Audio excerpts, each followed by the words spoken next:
Selamat mendengarkan podcast ini. Shalom saudara sekalian, salam sejahtera.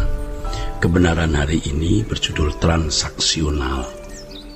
Salah satu ciri orang beragama adanya pola transaksional antara umat dengan ilahnya atau dengan Allahnya.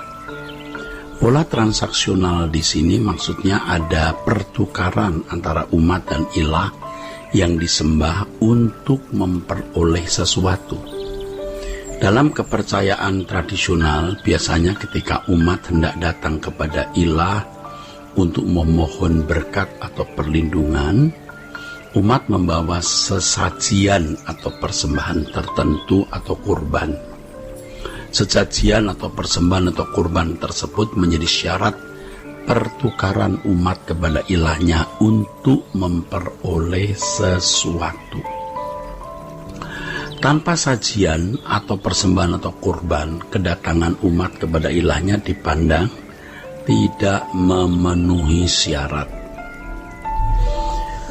Saudaraku sekalian, jadi kalau tidak membawa sesuatu yang dianggap sebagai sesajian atau persembahan atau kurban, itu tidak memenuhi persyaratan guna memperoleh berkat.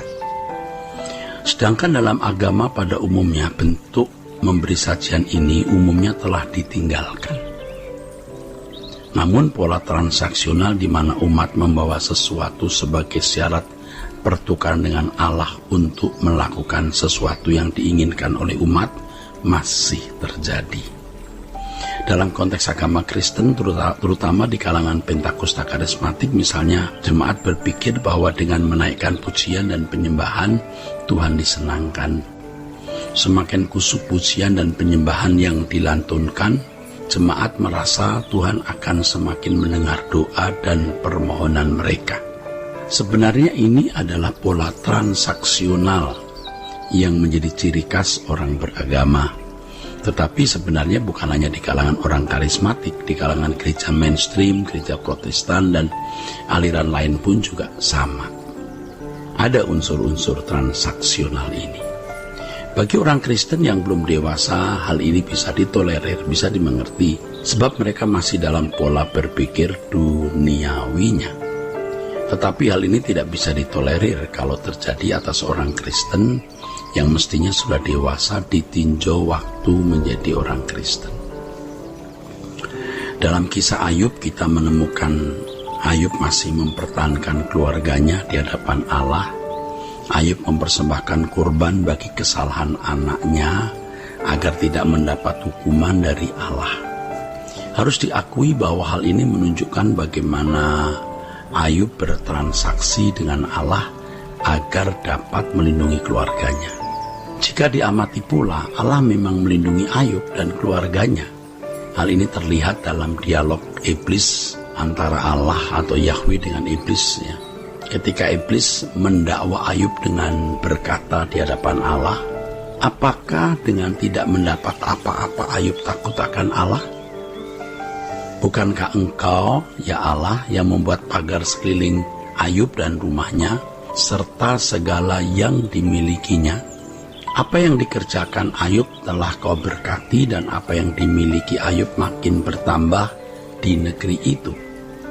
Tentu pola transaksional yang tercermin dalam kehidupan Ayub tidak perlu dipermasalahkan, sebab memang Ayub hidup di zaman Perjanjian Lama dengan standar hidup yang berbeda dengan umat Perjanjian Baru. Allah memakluminya adanya unsur transaksional saat berurusan dengan dia. Namun saudaraku, tentunya Allah tidak tinggal diam dan membiarkan Ayub hidup dalam pola demikian. Allah hendak meningkatkan kualitas hidup Ayub. Dalam Ayub pasal 23 ayat 10, Ayub berkata, "Karena Allah tahu jalan hidupku, seandainya ia memuji aku akan timbul seperti emas."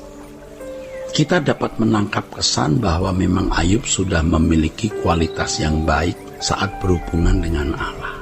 Namun, belum dalam kualitas yang tinggi. Belum. Ayub mengatakan, "Aku telah menetapkan syarat bagi mataku Masakan aku memperhatikan anak dara atau anak gadis atau menjadi genit sama begitu. Ini menunjukkan bagaimana Ayub menjaga kesucian moralnya. Bahkan ia mengatakan di dalam pernyataannya, apakah kita mau menerima yang baik dari Allah tetapi tidak mau menerima yang buruk? Hebat saudaraku ya. Alkitab sendiri menyaksikan bahwa Ayub tidak berdosa dalam segala tanggapannya terhadap kesulitan yang Allah datangkan kepada dirinya. Ayub pasal 1:22. Ayub ini tidak bersalah dalam perkataan. Jadi kita melihat dari satu aspek bahwa Ayub memang memiliki kualitas rohani yang sangat baik. Ayub sudah memiliki kualitas yang cukup baik dibanding orang sezamannya, bahkan tidak ada orang yang lebih baik dari Ayub. Namun demikian, Ayub masih dalam pola transaksional yang ingin dimurnikan oleh Tuhan. Pola transaksional pada masa itu semakin terlihat ketika sahabat-sahabat Ayub mempersalahkan dia terkait dengan peristiwa yang menimpa Ayub. Sahabat-sahabat Ayub berkata bahwa Allah tidak mungkin berhenti memberkati Ayub kalau memang Ayub tidak bersalah. Jadi kesimpulannya, kalau Ayub sampai mengalami penderitaan begitu hebat, itu karena Ayub bersalah. Itu kesimpulan. Ya, kesimpulan model agama-agama pada umumnya. Saudara, perhatikan di sini ada cara berpikir transaksional di mana jika Allah mengizinkan seseorang mengalami peristiwa buruk, itu berarti ada kesalahan. Ya, salah berarti laknat. Kalau orang bersalah berarti dilaknati, taat berarti berkat. Ini pemikiran orang pada masa Ayub. Ayub sendiri dalam keputusasaannya menunjukkan pola transaksional ini dengan mengutuki hari kelahirannya. Jadi, mengapa aku sudah begitu suci kok mengalami penderitaan seperti ini? Maka dalam keputusasaannya, Ayub sampai mengutuki hari kelahirannya. Itu berarti Ayub memang masih ada dalam pola transaksional. Nah, saudaraku, Tuhan mau membawa Ayub kepada suatu tingkatan hidup, yaitu dalam berurusan dengan Allah, ia tidak lagi menggunakan pola transaksional, melainkan ia harus belajar hidup dalam kedaulatan Allah. Tuhan mau mengajarkan Ayub untuk tidak lagi hidup dalam sistem keberagamaan, tetapi masuk di dalam kedaulatan Allah. Beruntung bahwa Ayub bisa berkata dalam Ayub pasal 42 ayat 6, yaitu di akhir pergumulannya, ia berkata, oleh sebab itu aku mencabut perkataanku dengan menyesal, aku duduk dalam debu dan abu.